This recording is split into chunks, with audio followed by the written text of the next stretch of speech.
आदरणीय प्रधानाचार्य जी, सम्मानित शिक्षकगण और मेरे प्रिय सहपाठियों, आप सभी को स्वतंत्रता दिवस की ढेरों शुभकामनाएं।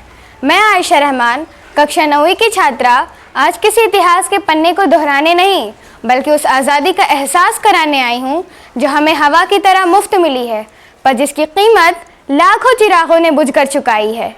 ये देश नहीं कागज़ का पन्ना जो आंधी में उड़ जाएगा, ये वो लोहा है जो भट्टी में तपकर और निखर जाएगा।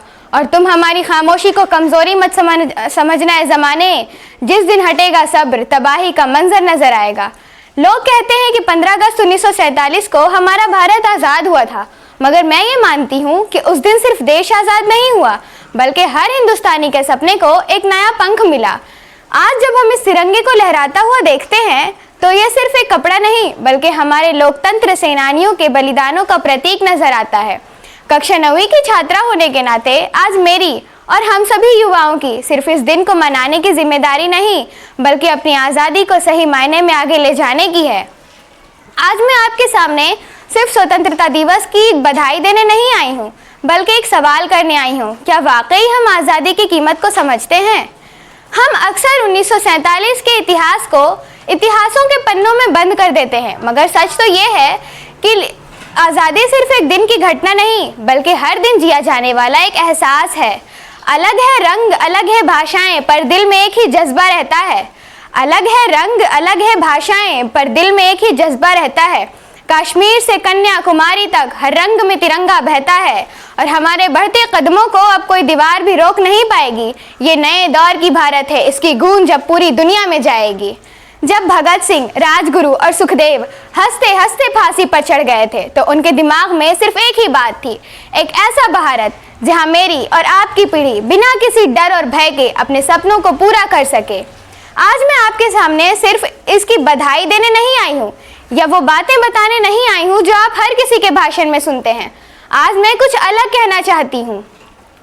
15 अगस्त 1947 को हमारा देश आज़ाद हुआ था, मगर आज 15 अगस्त 2026 क्या हम वाकई आज़ाद हैं?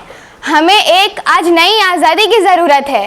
झूठी खबरों और क्लिकबेट से आज़ादी। इंटरनेट पर तैरती हुई हर बात सच नहीं होती।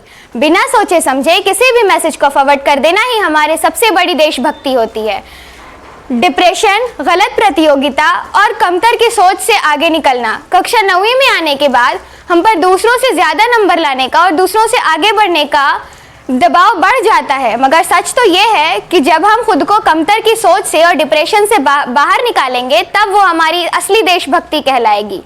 देशभक्ति का मतलब ये नहीं कि दूसरों से नफरत करना, किसी दूसरे देश को गाली देना देशभक्ति नहीं कहलाता।